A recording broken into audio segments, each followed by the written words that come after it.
Becca, I'm a year into this. And I still have so much work on that to do. I thought I was going to be so much further down the road right now. This is my recommitment video. Recommitting to recovery, recommitting to life.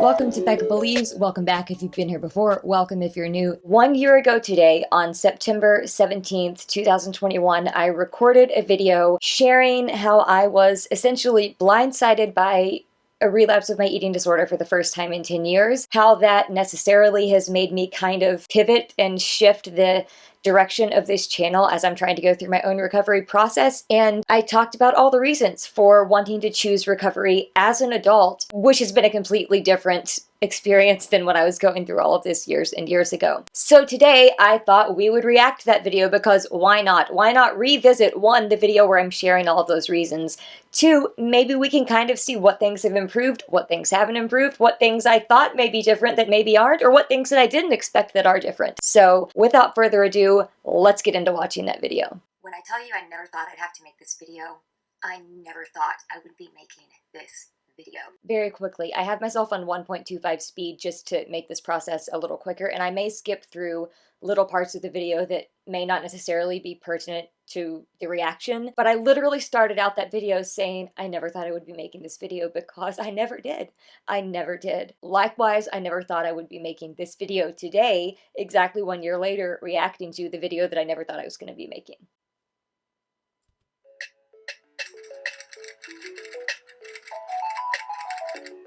This video is a little different than what you've seen on the channel thus far. If you have been on the channel before, you know this is Becca Believes, and I've shared content about chronic illness, mental health, and choosing joy and faith and life purpose in the middle of all of that. However, we're going to be switching things up a little bit here. I'm filming this on September 17th, and about late July, I realized that I had been unintentionally blindsided by a relapse of my eating disorder that, like I said, we were completely surprised, blindsided, yet by the time we realized what was going on, and I'm like, oh crap, here's the reality. I had gotten too far down the spiral to pull myself out of it on. That's literally what it was like. It's like Roger and I realized that this was going on after it had already gotten to that point, and I was just at a loss. I was shocked. Every other relapse I've ever had in my life, every other lapse that I've ever had with my eating disorder, it wasn't intentional, but I was at least aware that it was happening. I was not aware this one was happening. And one thing that's striking me, I'm already getting choked up. One thing that's striking me as I watch this is, first of all, I kind of have a little bit of a sunburn right now, so my face has some more color in it. Obviously, I'm extremely pale here, and that's typically my go-to. I've been outside the past couple weeks more often than usual, but I just look empty. I look so sad. My eyes look empty and dull, and yeah, it's harder than I thought. My own. So today I just kind of want to talk to you about the process of admitting when you're facing relapse, especially after literally a decade and as an adult, as opposed to when I had faced it before, and the steps that I've taken to take my life back, because guys, it's been too long. And I'll tell more of my story as time goes on. I'm going to chronicle my journey on this channel, take you with me along the way, but I'll share bits and pieces as they're appropriate. I'm not going to give you like the full run through today. Basically, just so you know, I've struggled with this for 18 years. I've struggled with anorexia for 18 years, and there have been, of course, times when I was better off, times when I was not doing quite as well, times when I had relapsed, times when I was more in recovery, but I never have actually gotten to that place where I can say, yeah, I'm recovered. I'm part of that community of people that can say, I left my eating disorder behind. I am recovered. I now have hope for the first time in my life that I will be able to say that one day, but I'm getting a little ahead of myself. So we'll get more to that in just a second on why I finally had that belief the day that I filmed this video. So a little context just for how this completely blindsided us. I have several chronic health conditions, and again, that's stuff that will come up naturally over time as the topics are appropriate. However, one thing that is a part of that is that I am partially dependent on tube feeding, and I have a GJ feeding tube, and there are certain things that happen in the summer months in particular that then trigger my physical conditions, and then circumstantially I'm in a position where I'm not able to run my feeds. And I know that sounds like an excuse. It's not at all, and I will explain more about the specifics in further videos. But the last summer I was in a position where, when this was the case, I was physically in a better place where I was actually able to eat a little more, and I was able to sustain myself through the summer and stay at a healthy weight. And then I resumed my feeds back in the fall and in the winter because I still needed that supplemental nutrition, but I was able to get through last summer without it, without relapse happening. I actually mentally was in a great place last summer as well. So when we realized that some things were happening and I was able to confirm, oh crap, yeah, I've really fallen down the rabbit hole here, it jarred me. That's actually a really good description. It jarred me. And The circumstances that I kind of vaguely referenced here is while running my feeding tube, I had been told that it is not safe to run it lying flat. And when there is all sorts of loud noise outside in the summer with lawnmowers and wood chippers and weed eaters and leaf blowers and all of these things, my nervous system goes into such a sensory overload, hyperacusis, all of these things, to where its only defense is to lay flat in my bed, screaming at the top of my lungs, not because I'm choosing to, but because that's my nervous system's automatic reaction to the physical pain that that noise causes my entire body. It's like my entire nervous system is plugged into an outlet that has frayed wires, and it's just being like electrocuted the whole time. And because there was constant noise in the summer, I couldn't run my feeds because I was under the impression they could not be run while I was lying flat. I now know that since I have a GJ tube and I run it through the J port, which means it goes into my jejunum, which is in my small intestine and not to my stomach, it's not actually dangerous to do that. So wish I had realized that beforehand, but I didn't. You only know what you know when you know it, and now we can do better. It was scary because I haven't had to face this level of relapse in 10 years. The last time I was in treatment was in 2011, 3 months after we got married. And I've been able to stay out of treatment since, out of eating disorder treatment since. And obviously chronic illness, specifically over the past 8.5, almost 9 years, chronic physical illness has been kind of running our lives. And strangely, as a result of that, my eating disorder, it's always still been here mentally, but in a lot of ways it kind of took a back seat because I had to follow my regimens. I had to follow the different treatments I was doing. I had to follow the different supplements. I had to do all the different things for my physical health conditions. And that's what makes this so frustrating, because when my chronic physical health and my chronic illnesses sort of spiraled almost a decade ago now, and the eating disorder took that kind of backseat in my brain, I thought, okay, well, this might be something that I'm always going to have to live with, but at least, even though I've been given this list of medical dietary restrictions, the variety of food, the amount of food, the types of food that I was eating were actually nourishing my body better than anything had before, which is another reason I did not expect this relapse to happen last year. And then my eating disorder, while it was mentally there, I just physically, I was just able to do what I had to do for my health. And this summer, that was not the case, even though it was totally unintentional. And I say I was blindsided because that is the absolute truth. You'd think, oh my gosh, how could you miss red flags like counting calories or starting to weigh myself again or tracking different things in different apps? And just a disclaimer, I will not be mentioning specific numbers on this channel. I will keep things very much as non-triggering as possible. So if I'm vague on things like that, that's the reason why, because I know that it serves no purpose to talk about some of the specifics like that. However, I was becoming scared of certain foods again, which I haven't had like traditional fear foods in years. Now, a lot of that is because as a result of my chronic physical illnesses, I've had to follow certain dietary guidelines for the past 8 years, which you would think it would be more restrictive. For a while, it actually gave me more food freedom years. Kind of what I was just talking about. Years ago, 8 years ago. So it's all a real complex web of things here. But basically, I thought the fear foods were a thing of the past. Then I noticed that over the course of like a month or two, the selection of foods that I am able to eat outside of my formula that I'm reliant on was shrinking. And I thought that was just because it's what I wanted. But then I realized when I tried to add some of the other things back in, I'm like, oh crap, no, I'm scared of this now. I haven't felt this type of fear in years. What the heck do I do? I can't explain how it felt when I realized for the first time I went to go get something from the kitchen that had been safe. I hadn't thought about it in terms of being safe as far as eating disorder stuff goes. I just thought about it in terms of intolerances and allergens. But it was something I went to go get, and I thought, holy crap, I can't eat this thing. I can't make myself do it. And I remember that fear gripping my heart for the first time in a decade. In almost a freaking decade, that level of fear about a specific food. And again, like I said, I don't know how I missed these red flags because they were there, but I did. However, still somehow missed that was a big red flag saying, hey, here's relapse. Hey, you need help. So like I said, I totally missed the red flags of weighing myself constantly, of tracking calories, of tracking fasting hours, of being scared of specific foods that I was able to eat a month previously, or being scared to run my formula even on days that where the situation was not going on that physically prevents it. On those days, I was getting extremely fearful and obsessed with, oh my gosh, how much is going in, how much formula is going in, and I was just stuck in this mindset that is such a mindset of disorder and chaos. And then once I realized, oh crap, my reality right now is that I'm in the middle of a really significant relapse. What the heck do I do? It was scary. Like I said, it jarred me. And then I also had to face telling Roger, and it's not that he didn't know, he is the person who brought up, hey, I'm noticing this and this and this, I'm a little worried. And then that's what made me come to the realization, oh crap, this is real. So he already knew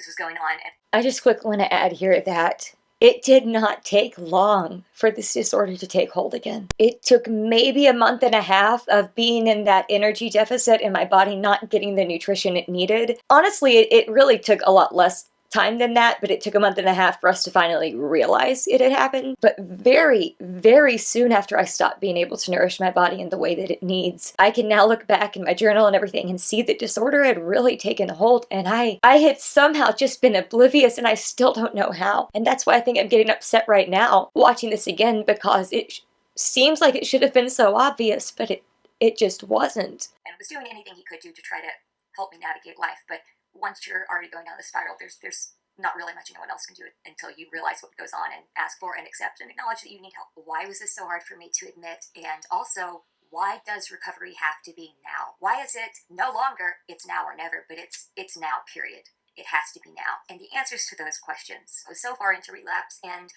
was feeling a lot of shame about it. I was feeling honestly kind of pathetic because I'm 32 years old. I'll be 33 in November. I'm now 33. I'll be 34 in November. Still dealing with this 19 years down the road. Still feeling a lot of shame about it, but I'm not going to let that shame keep me from sharing my journey in the hopes that maybe someone else can relate in some way at some point and find, if not direct inspiration, then at least solace and camaraderie knowing you're not alone. I'm 32 years old.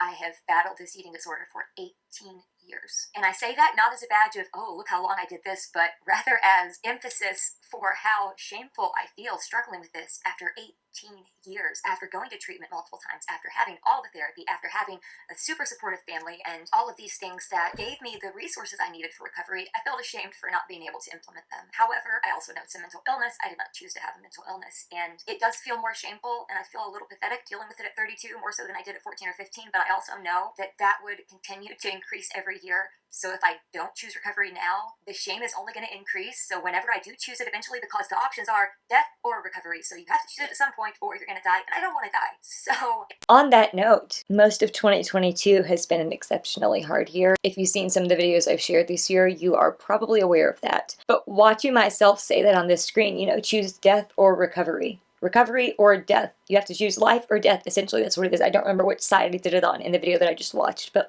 those are the choices. You have to choose recovery at some point. Otherwise, death is where you're going to end up. And even though I have had dark days this year where I have asked, in full transparency, asked God to say, okay, if this life can't get better, please take me home so I can be in heaven. Not in a way that I actually wanted to die, but because it's so hard to see past this daily pain and suffering.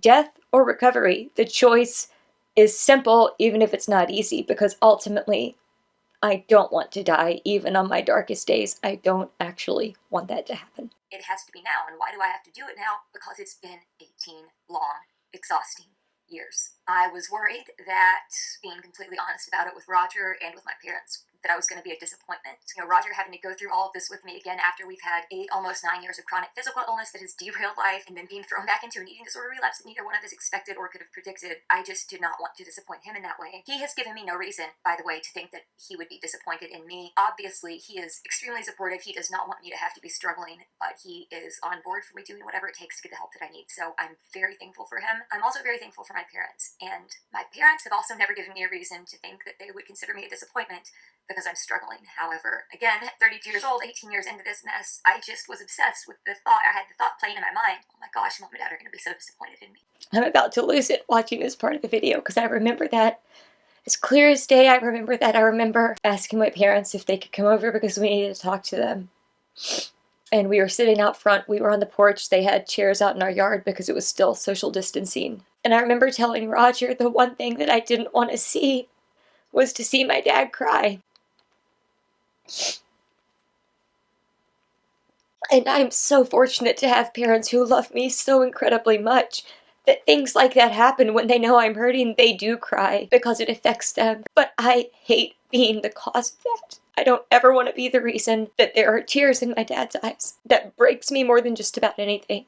Didn't mean to lose it that much right now. And over the past year, I've also realized that just as much as that, seeing tears in Roger's eyes and seeing him cry as a result of our lives being dominated by this illness is just as much something that I never want to be the cause of. So I have to figure out how to do this stuff. I have to figure it out. And God, I didn't mean to start crying here. They weren't, by the way. They were extremely understanding and just said, okay, what can we do to help? And I'm very thankful for them as well. And they've always been that way. And I am determined that this is the last time I'm going to have to explain this to Roger, to my parents, to anyone, because this relapse has to be the last one. This has to be the last one. Bottom. It's so interesting that I say that, because the last couple weeks specifically, there have been a few different things happen that have sent me back into some disordered patterns and behaviors. And no, I'm not in a full relapse again, but like, I'm still kind of in a continuation of the relapse that started last year, because I haven't been able to really climb all the way out of it yet. So these lapses, I guess, for lack of a better word, here I am a year ago saying I have to choose this now. It has to be now. It has to be now. And it still hasn't really happened, even though I'm still trying every day. Line is that if I let myself stay in the shame and didn't share honestly with Roger or with my parents or take the other steps I'm going to tell you about,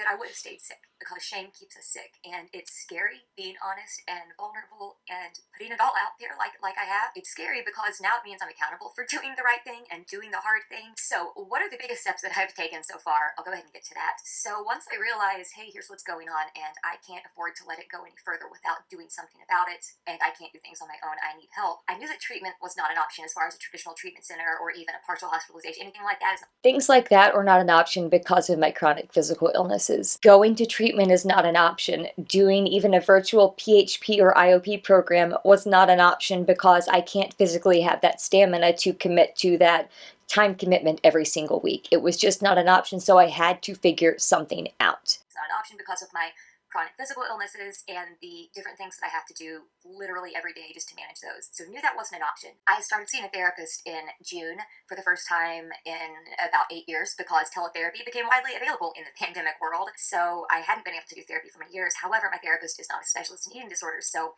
while she is helping me with a lot of other things, and she is really, really good for like OCD, for some trauma work that I'm doing, a lot of other things, I knew I needed some specialized eating disorder help. On the note of that therapist, I made a video in February of this year explaining what that therapist did in January of this year that was honestly unethical. I'm not going to get into the details of it now, but this therapist left me with no warning, completely abandoned me, left me with some of the worst abandonment type trauma that I've had in years, and gave me no warning, gave me no closure, gave me no transition. And the moment that she was asked to communicate better with my team, she decided, nope, I don't want to do this, I'm out. So that therapist that I thought was so good for these other things did not end up being so good at all for anything. And in fact, sent me into this horrible vortex and spiral of darkness that has been most of 2022. So after doing some research, I came across the concept of eating disorder recovery coaches. This has kind of become more of a thing in the past couple of years, and specifically coaches certified by the Carolyn Costin Institute, because I really believe in all of the work that she's done. I'm a big fan of her 8 Keys to Recovery from an Eating Disorder book. Guess what I've got on my shelf? There's the book. And as I was researching, I'm like, I keep coming across this phrase, missing link, missing link, missing link. And I'm like, yeah, oh my gosh, this is the missing link. This seems like the missing link that, despite having the privilege of going to some of the top treatment centers in the country in the past, I haven't been able to implement those things long term. I think this is the missing link. This is the link where someone is going to be in the day-to-day with me, helping me navigate, holding me accountable, literally daily, weekly challenges, just kind of getting me on track. Someone who is there with you in the weeds of recovery as you do the hard work and as you are terrified and run towards your fear. Because, I don't know if you know this or not, but when you're scared of something, when you're shaking in your boots, that was a phrase I haven't said ever. When you know you are taking steps to heal in any way and you get scared, you know that you have to run straight toward that fear, because that fear and pushing through that fear and feeling that fear and doing all the things anyway, it's the only way you're ever going to get out of it. It's the only way you're ever going to get through to freedom and to healing. And I'm saying that as much for myself right now so I can go back and watch my own video as much as I am for you on the other side of the camera. Guess what? I'm going back and watching my own video. And I need to hear that message right now as much as I needed to hear it back then. Because while I understand the concept of feeling the fear and doing it anyway, I'm still struggling with a lot of things in that regard. Because so many times fear can just paralyze us, and I knew I had to take action. So I reached out to a coach. Yesterday, actually, I had my first coaching session, and I'm going to kind of take you along that journey as well. This is kind of my video of, why this is hard to admit and why I have to do this now. Also, quickly want to note here that yesterday, September 16th, was the 1-year anniversary of that first official session with my coach. And that first official session with my coach was the exact 10-year anniversary of me being admitted to the last inpatient program I was admitted to in 2011. 7. So my brain fixates on dates. That kind of rhymed, fixates on dates. But I also struggle to not see that there's some kind of significance there. I have to address my fear of weight gain because my reality is that that is going to be a part of recovery for me. And that's still something that has to be done. And I'll tell you what, I have made some progress on that. It doesn't take a genius to come to my YouTube channel or to go on my social media profiles and compare things from a year ago to right now to see that even though I still am being told that I have more weight restoration work to do, some of it has definitely happened. And I know that because there are people who make it their sole purpose to leave comments on YouTube videos to try to take other people down and to try to discourage them from ever showing their face again. And I had honestly decided I was not going to do that literally just about a week and a half ago. But I'm filming this today to take back that power because even though, yes, I have gained some weight, the professionals say there is still more restoration that needs to happen. Really trying to focus on the fact that I'm trying to get back my life. And it is for a lot of people, but I have to reconcile the fact I'm not the exception to the rule in eating disorder recovery. So I just have to accept that that's going to be a reality, do the hard work, and lean on my coach's support as she helps me work through that and navigate all of that. I also, of course, have to worry about the chronic illness side of things because there are certain foods that I have to avoid because my body has intolerances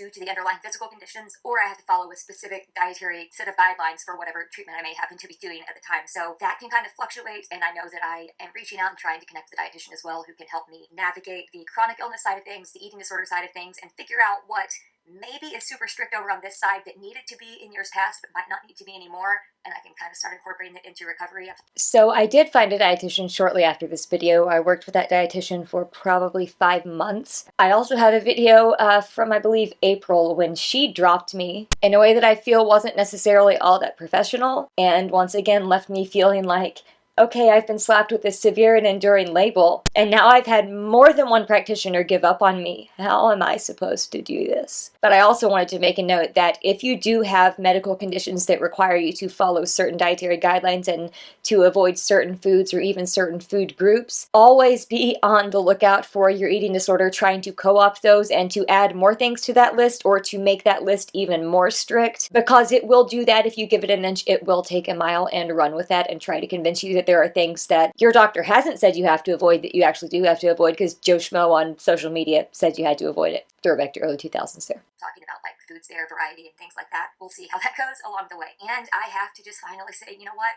I let go of all perceived control. And I say perceived control because control is 100% a major driving force behind eating disorders. If you deal with an eating disorder, you're probably very familiar with the fact that it gives you a false sense of perceived control when in reality, it's really controlling you. You are not in control. And I had to admit, I'm not in control. I have to relinquish my perceived control, and I have to commit to doing the work absolutely terrified. I'm watching this and I'm watching this person who I know is me, but in some ways I don't recognize this person, and I'm not talking about physically. I'm talking about the person who was so committed, despite the fact that she knows motivation can wax and wane, she was committed to facing that paralyzing fear and taking all of the actions anyway. And then I'm just sitting here realizing I've not been able to do... Hold on. I've not been able to do, like, most of the work that I thought I'd be able to do at this point. Most of the action taking that I thought I'd be able to do a year down the road. It has just been so much harder than this girl in this video ever had any idea that it would be as an adult trying to go through this process on my own without the option of going to a treatment program. This girl who is me knew that that is what has to happen. And in the past year, I've lost touch with that girl because it's become nearly impossible for certain things to happen again. But that doesn't mean that they don't still have to. And there's even a twisted part of this where when you've been in an eating disorder for so long, you feel like you're having a little bit of a loss of identity or a loss of security in this thing that is comforting in that it's familiar and you know it well, but you also know it's not serving your life or your ultimate goals for life. So I wanted to share with you some of the reasons why this has to be right now and the reasons and motivations for choosing recovery right now. It has to be now. Just some of the things that I have written down. I'm exhausted of living in this prison. I want to thoroughly enjoy life with my husband, including a second honeymoon do over at Disney World. On that note, I have a picture to show you. This is from our honeymoon at Disney World, where we had dinner in Cinderella's castle.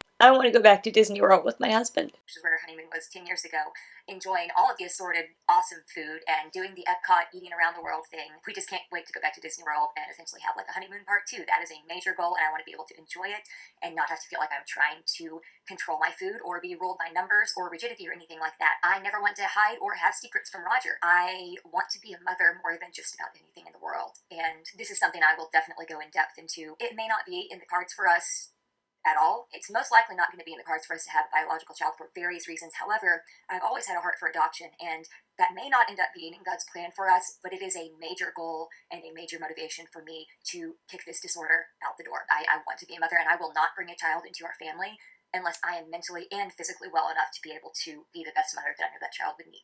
That's still what I want more than anything in life. I want to be able to be a mother and start a family. I'm now a year further into this, which means I'm a year older, which means I'm a year closer to that not being a reality. But if there's any chance that it can be reality, I have to figure this recovery crap out. I can't keep not doing things just because they feel impossible, because I want to live a life worth living. I have a mission, vision, and a ministry purpose, and I need to be walking the walk to be able to fulfill that calling. I want to be able to enjoy fixing snacks and cooking meals and eating them with my husband. I want to be able to go to my parents' house for family dinner and just be present and not have to bring my own meals and not have to stress out the whole time I'm there and just be able to enjoy everyone's company. And on that note, I want to say on Labor Day, I went over to visit with my parents and my family, my siblings-in-law, and some family friends were there. And for the first hour and a half that I was sitting there out back by their pool, I honestly felt like I was an outsider looking in and watching my own family and friends. Like, I felt completely distant from them, and rewatching this video and hearing me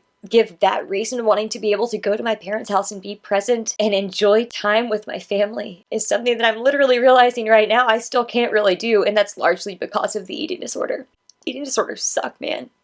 Including some of my favorite childhood foods that my mom makes that I haven't had in years and years. I want to be able to restore my body's hunger signals and honor them. I want to be able to eventually enjoy food for what it is. Yeah, it's fuel, but it's also something that can channel good memories, enjoyable experiences, and help us connect with other people and other cultures. I want to thoroughly enjoy my childhood favorite foods with no guilt or anxiety or tracking or obsession, and I have a running list of, there are probably 80 foods on it right now that I would like to be able to eat again, so that's part of my reasons. I want to have plenty of energy to be able to play with my nephews. I want to be able to sit and stand and relax or do anything at all without feeling the unintentional, societally conditioned reflex to suck in my stomach. That is so obnoxious to have to feel the need to do that all the time, and it just becomes so second nature. I want to Not to mention, it's literally physically dangerous for your internal organs to constantly be sucking in your stomach. Just wanted to add that.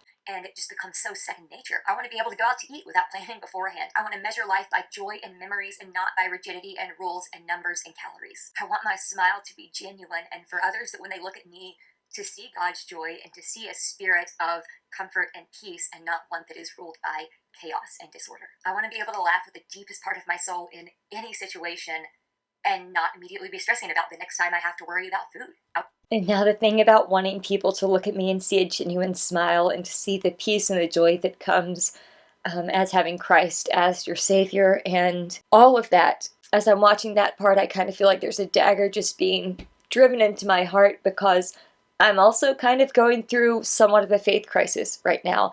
I don't doubt that God exists.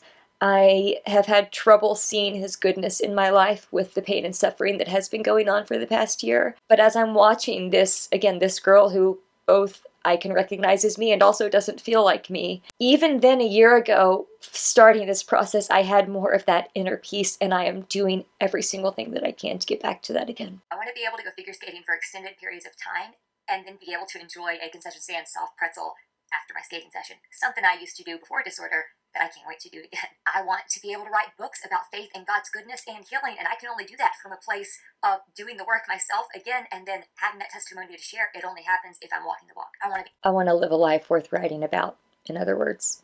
Be a public speaker and have since I was a child, and I want to be able to speak from that place of healing and restoration and freedom. I want to be the best mentor I can be to the people I work with in that capacity. Again, requires walking the walk and doing the work myself. I want my mind to be free to just fully focus on worship and live life in Jesus' presence every single day and not be hampered by, okay, God, I surrender all but my eating disorder. I want to be able to sing I surrender all and mean all, not mean all but my eating disorder. That's one of my biggest things. And while I am dealing with some faith issues right now, that is still something I try to cling to because I want to be able to sing those words, all to Jesus I surrender, all to him I freely give. I will ever love and trust him in his presence daily live. I surrender, all to thee, my precious Savior. I surrender all. I don't want that caveat to be in there anymore. I don't want it to be I surrender all but my eating disorder. Yet here I am a year down the road and I'm still not to that point. But watching this video, I also refuse to give up until I can at least give this stuff a chance to get to that point, because conditional surrender is no surrender. It's just not. I surrender all. I want to say it is well with my soul and mean that. God, sorry. Tear up again. This is a really big one for me. I want my personality back. That is something I will make a whole video on in and of itself, but I want my personality back. Again, eating disorders suck. They steal your personality. My husband hasn't had his wife for a year now because I have not been myself. Even though, yes, we have had some good moments, we have had some days that were better than others, and we have had moments of laughter and moments of joy and moments where we could enjoy spending time together. He has not had his wife for a year. My parents have not had their daughter. My siblings have not had their sister. My nephews have not had their auntie. My friends have not really had their friend. My mentee has not had her mentor, not in the full capacity that is me, because my personality has been gone. And with all of those other people, I haven't even had me because my personality has been gone. There may be moments that it has tried to like peek through, but I am completely dominated by this disorder right now, and I don't know who I am without it, but I know that this isn't me. I know that I don't feel like myself even a year down the road. So the only logical thing is to keep going through the process that I haven't done, because I know what happens if I run back to disorder, and that's continued loss of personality. And I don't want that to happen. If you struggle with an eating disorder, you know that it changes you and it steals a lot of your individual personality. And I want it back. I want to connect with myself and who I am now as an adult. I don't know who I really am because I've lived with this disorder for 18 years and I can't wait to discover who. I'm getting emotional in a good way now. I'm excited. I'm terrified, but I'm so excited that I'm forcing myself to do this anyway. I already shared with you a lot of things with Roger, and of course there are so many other specific instances with Roger that I want to be able to enjoy. Disney being the biggest one. I want to be able to take a weekend shopping trip with my mom and then eat lunch at the Cheesecake Factory and enjoy a piece of banana cream pie cheesecake, which is terrifying to say right now, but also extremely exciting to think that it could be a possibility. Nope.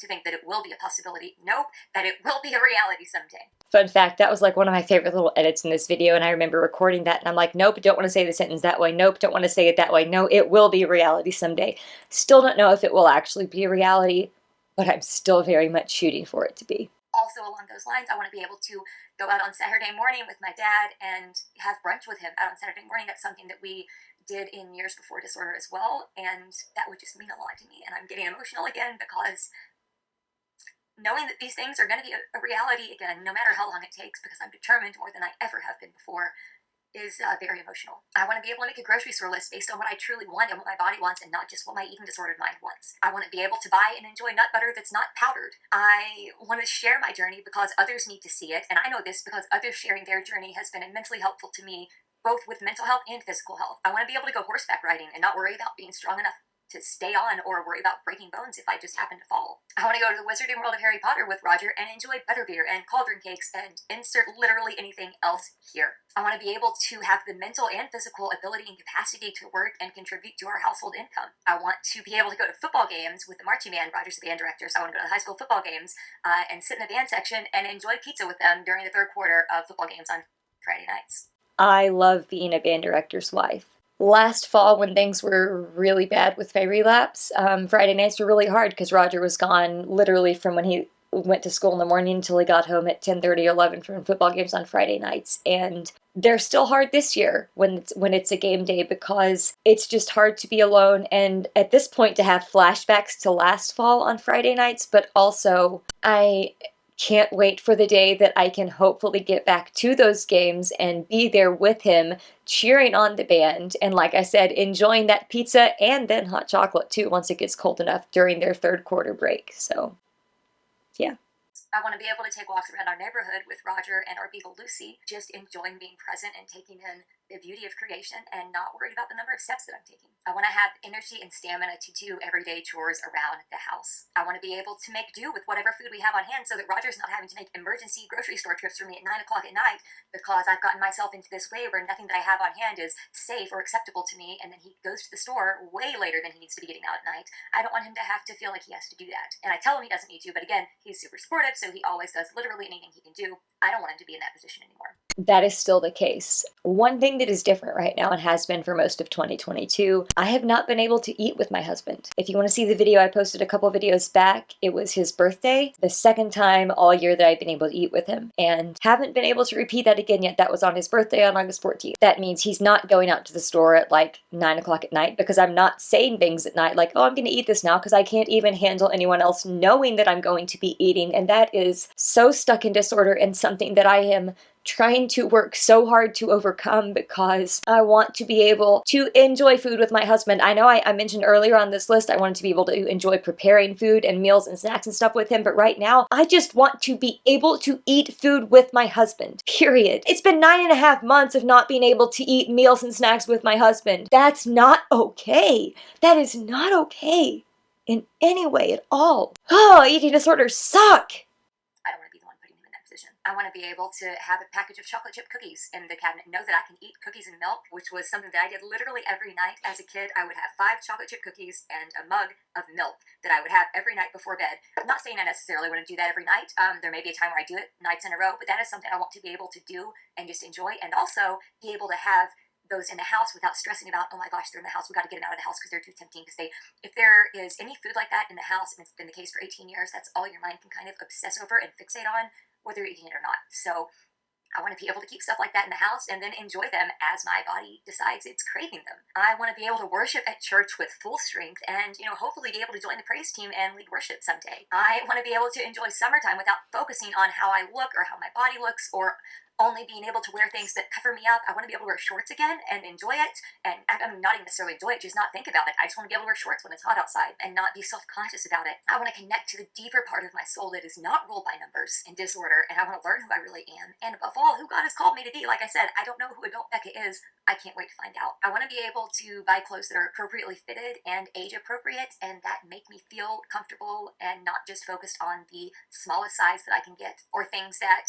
minimize my size. That was a stupid rhyme. I don't want to have to wear a sweatshirt all the time. 95% of the time I have to wear a sweatshirt inside or outside, no matter what time of year it is. And I know I'm not right now. That's because when I'm filming, with lights and all this, I get really overheated. However, I don't want to have to wear a jacket or a sweatshirt, or I just want to be able to wear a single layer of clothing and not be freezing and not feel like I have to cover up because I'm trying to hide my body. And I want to have all the energy I need to be the best auntie I can be for my nephews, because I have the 2 most awesome nephews in the world, and I know I'm the auntie, so I might be a little biased, but I want to quickly make an addendum here. As of a few days ago, as of September 12th, I am now a 3-time auntie. Our 3rd nephew was born, and he's, of course, perfect. And again, of course, I'm biased, but we have 3 pretty daggone perfect nephews, and I want to be around to be the auntie that they deserve to have.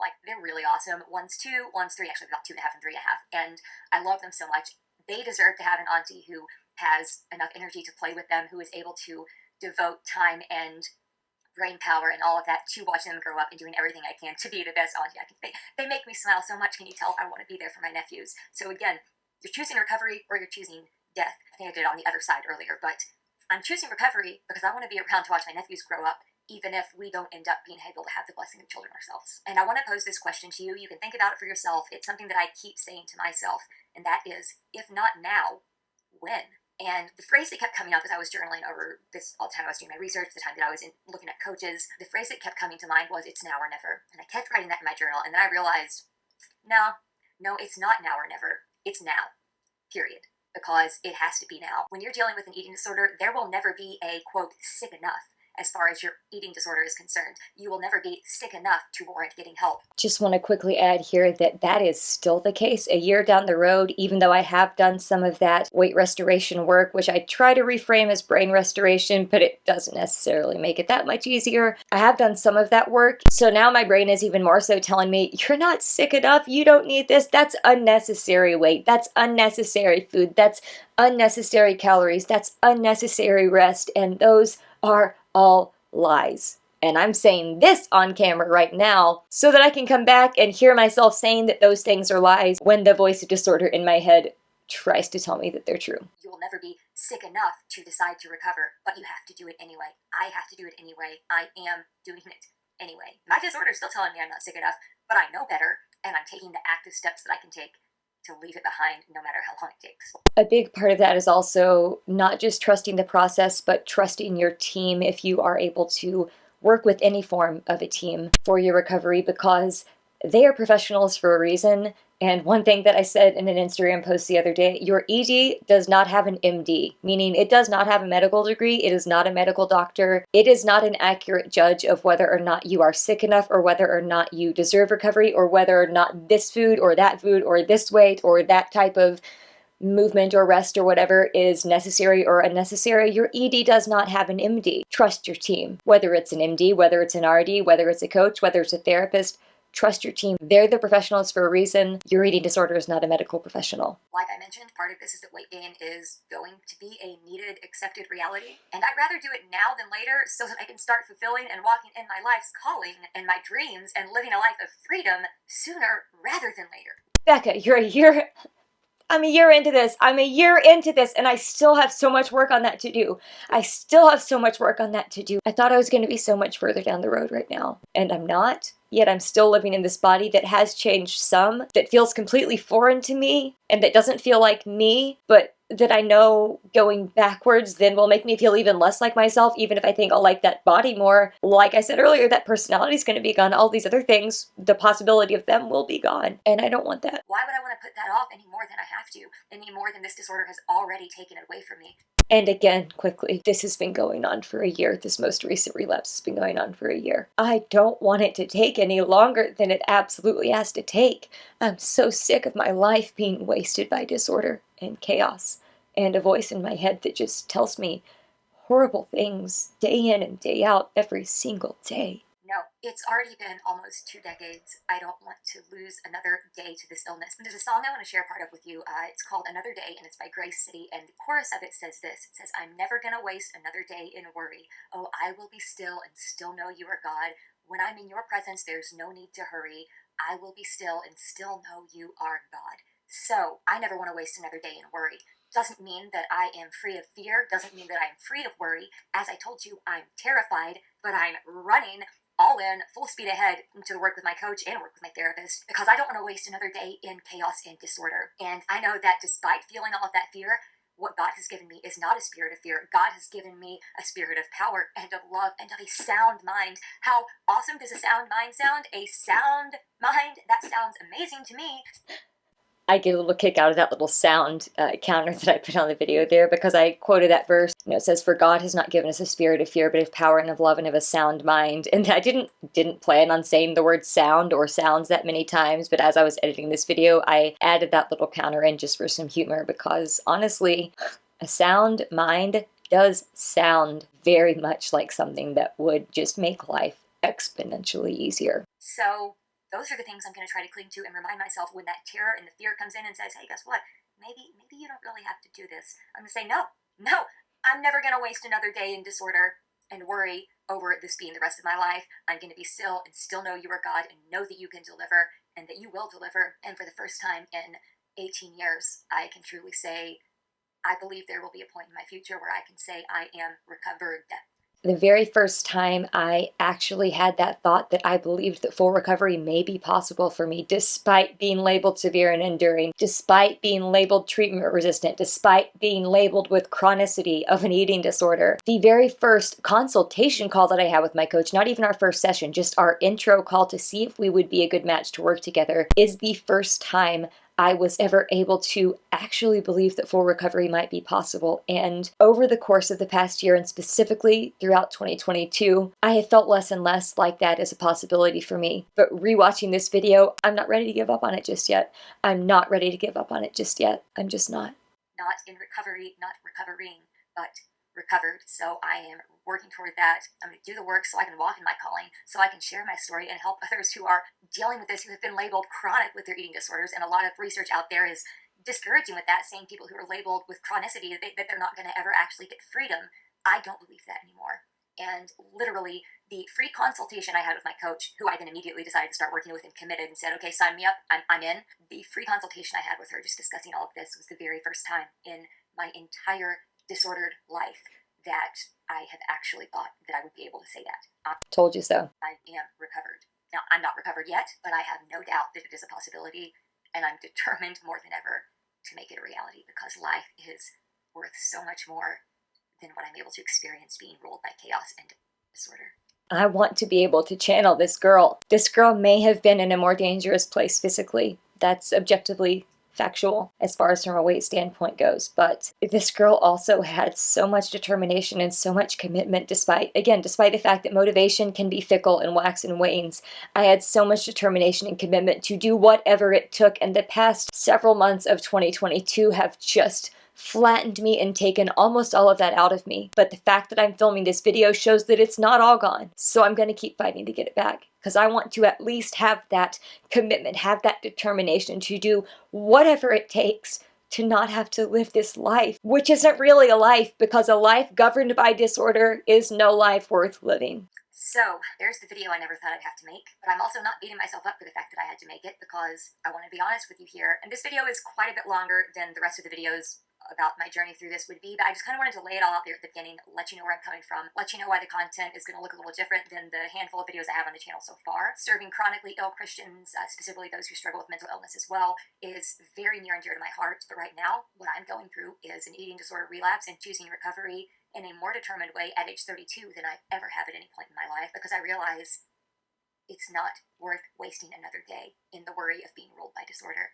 There is too much life to live. I'm determined to do it. And if not now, when? It's not now or never. It's now. One of the other themes that has come up a lot this year, I've mentioned that it's been a very dark 2022, is that it's hard for me to see a life worth living. Even outside of my eating disorder, it's hard for me to see a life where I'm not running my days based on the limitations that my chronic illnesses place on me every single day in every potential way. That said, I'm still not ready to give up on finding a life. I'm still not ready, even in the moments that I say I don't want to live this life because I can't picture a life that's not what it is exactly right now. I'm not ready to give up on a life of freedom, on a life of joy, on a life of peace, on a life of deliverance and healing.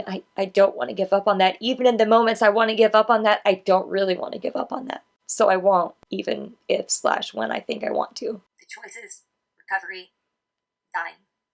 The only two options. You eventually have to choose this, or this is going to happen one way or another. I'd rather choose this and get to freedom long before this happens, so I can enjoy the life that I have the blessing of living. Thank you guys for tuning in and joining me on this. I'm so excited to share this journey with you. Again, terrified, but suited up and putting on the armor of God to do the work anyway, and just wanted to kind of get it all out there at the beginning, let you know exactly what's going on. I hope that you are able to find encouragement if you are someone who is struggling, whether it's been for a day, a year, 18 years, 20 years, 30 years, whatever you are going through with your eating disorder. I hope that if you are struggling with an eating disorder or just disordered eating, you're able to find encouragement knowing you're not alone, to find solace in knowing you're not the only one going through it, and there is hope. There is hope. And I can say that to you now and mean it. And I don't mean in my head there is hope for everyone but me, like I always used to think. No, there is hope, period. This is a really hard part of the video to watch, because for the past 9 months, every time I have let myself actually hope, that hope has been almost immediately taken away. The things that I was hoping for did not work out. The things did not happen in the way that we were hoping they would. And it's very hard for me to let myself feel hope now. It's another reason I'm glad I'm watching this video from a year ago, because first of all, nice little face there that I paused it on, but second of all, I had hope. At one point I had hope, which means that it's still in there somewhere. If I have a soul, which I have to have. I mean, the tears and the emotions don't come from any place but a soul. So if I have a soul, hope has to be a possibility, even if it's not necessarily a reality right now. So I'm clinging to it as a possibility, even though I am having trouble feeling it, because I know I even have this video from a year ago to prove that it was there and it can be here again. There's hope for me, and there's hope for you. Time to go be terrified and do the work anyway. See y'all in the next one. All right, well, that was a trip. That was 1 year ago today, as I'm recording this on September 17th of 2022. Yes, there have been some physical changes in my body. There have been some mental changes, not necessarily for the better, but also that's part of recovery too. Things get harder before they get easier. And my coach was reminding me the other day when I was complaining about how much I have done, how much I have actually done. She's like, but yeah, you still haven't done it all. You still haven't gotten to the point where once people who reach this point of recovery have done like the level of work they have to do, they can say, yeah, it's finally gotten easier. She was just pointing out like you haven't been able to do all of that level of work yet. So it makes sense that it's not easier yet. It makes sense that it's harder because despite the things that you have done, you have not gotten to that point where you have done enough of the things to get to the place where it actually becomes easier and feels more worth it. So right now, today, September 17th, 2022, exactly 1 year after I filmed that video, I want to recommit. I want to recommit to recovery. I want to recommit to my husband. I want to recommit to my parents and my family. I want to recommit to my coach that I am taking the action. I will find ways to do the actions. I want to recommit to my dietitian. I want to recommit to my now therapist that I'm working with, who I think is finally going to be a wonderful help as far as that goes. Just started working with her. I want to recommit to doing the work to get Becca back, and not even to get Becca back as much as to discover who Becca really is, because like I mentioned in that video, I don't really know who I am as an adult in this world. I don't really know. I've never existed as an adult in this world without my eating disorder. And while I don't know who I am without my eating disorder, I know that at least at some point in time, there was a Becca that existed, and I can't wait to see what the adult version of that Becca is going to be. And the only way to do that is to stick with the commitment and to say screw motivation, because motivation will leave you as soon as things get hard. Make the commitment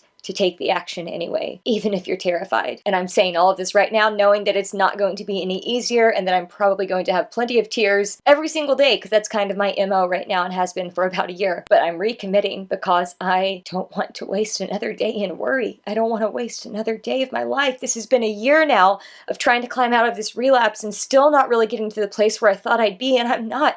I'm not okay with that. I'm not okay with that. I want to be able to live a life worth living. I want to live a life worth writing about. And I want to be able to commit to doing all the hard things, even when they feel so beyond impossible, because I want to be able to trust the process and trust my team and trust that the professionals know what they're talking about, and that life and recovery can get easier and can even be enjoyable. It's hard for me to believe that right now, but I'm really trying to cling to the people that I know who have been through this process, who are living proof that it is possible. And even if I still have trouble believing that it's possible for me, doing my best to cling to those examples to say, okay, well, I have to at least give it a try. If I don't give it a full try, all of this has been for nothing. If I don't do every single thing that I need to do, knowing that I can run back to my eating disorder if I want to, if I do all the recovery stuff and it never is any better and life is still horrible, the eating disorder is always there to run back to if I want to. But I have a feeling if I can actually get to that point where I am able to do all the things that need to be done, I don't think that desire is going to be there, because that's what everyone says that has done all the things and has gotten to that place where they can say they're fully recovered. So 1 year down, 1 year into choosing recovery, albeit there have been some setbacks. So I feel like I'm really only like 4 months in working with the team that I'm currently working with right now, but I'm still in recovery. I'm still in the process, and I'm trying every day to trust that process more, even though my eating disorder is screaming at me, telling me it's the last thing to do, because I have to trust the people who I know love me, to trust the people who I know what they're doing, because again, my eating disorder does not have a medical degree. It's just simply not the person I can trust to take medical advice from, as hard as it is. This is my recommitment video. Recommitting to recovery, recommitting to life. See you in the next one.